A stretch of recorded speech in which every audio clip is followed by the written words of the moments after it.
The last several weeks have have been as chaotic as anything I've ever seen in my career. I mean, it's just been complete and total madness, and there's been a high premium on those types of items, on 1/10 ounce gold eagles, on junk silver. There are a lot of people who are taking this environment to the worst possible level. And that's without any prodding or without any input from me. When I talk to people, there are a lot of people believe that the bottom could fall out for a period of time. When you talk about junk silver, this is something that hasn't been made for 60 years or whatnot. And so finding it is hard enough as it is. They say there's no bull market like a gold bull market or a metals bull market for one reason. It's the only market that appeals to your concern.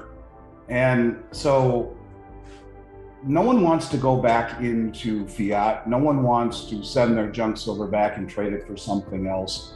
This is what they've been waiting for.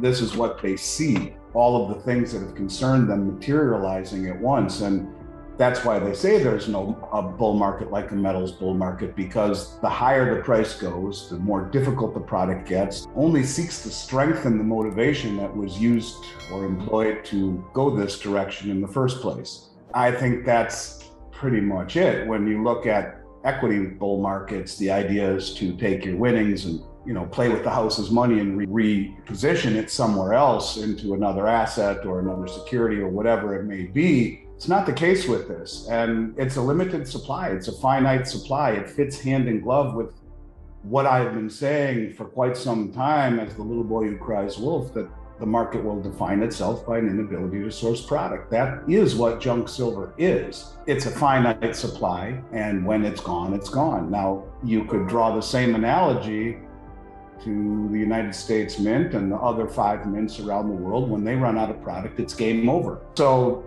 this is where my thought process has come from. It's always gone to the point that there's such a small interest in metals in this market that when the mainstream wakes up, as they are right now, not only because they're terrified of what they're seeing here inside the country with the brain dead monetary policy or the ridiculous decisions that the Treasury has made regarding who lives and who dies in the banking system.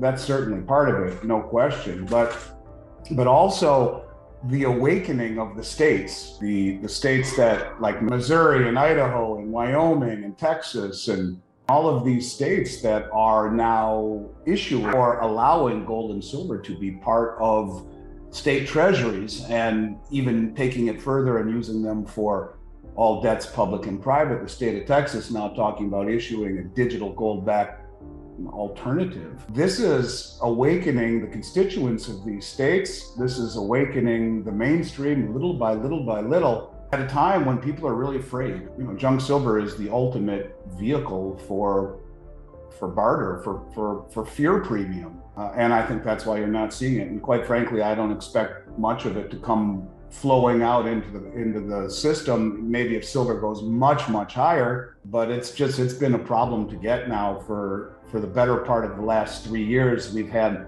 times where we get some when someone sells some and we're able to find it, but in general it's really tough to find.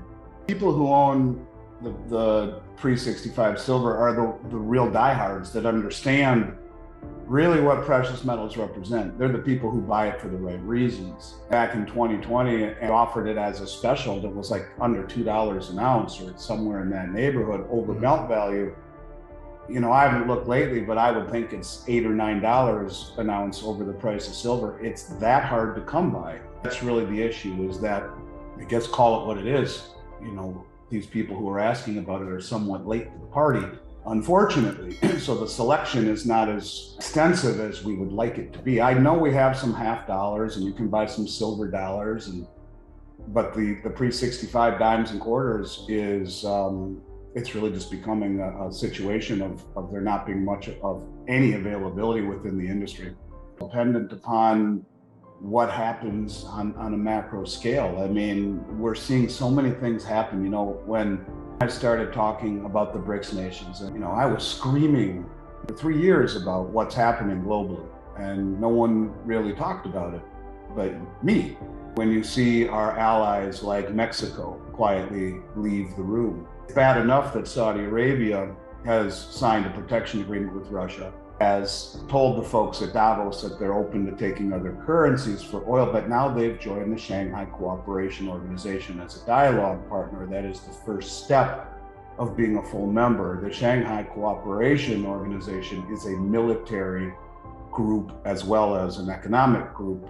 You are in essence setting the table to be protected by Russia and by China. You look at our allies like Macron, who from France, and if you remember, in 2022, France was one of the original allies that stood by us in our sanctioning of Russia. And now they're quietly leaving the room. They did a very large liquid natural gas trade with the United Arab Emirates and China a week or two ago, all of it to settle in the yuan.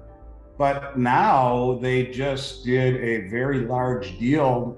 Macron was in China and they signed a 51-point declaration, joint declaration from that ranged, as the article said, from 5G to military engagement. What? France is signing a deal with China all the way up through military engagement. It is beginning to seem as though even our allies are beginning to choose sides. This is a frightening thing. I think it is speeding up. You have Brazil, who just the second largest exporter of corn in the world, said all of their trade with China will be in yuan. So these things are speeding up exceedingly. And whether you look at the problems that happen inside the country with really a fuse being lit underneath the commercial banks where $1 trillion over has been pulled out of the regional banks in the last week.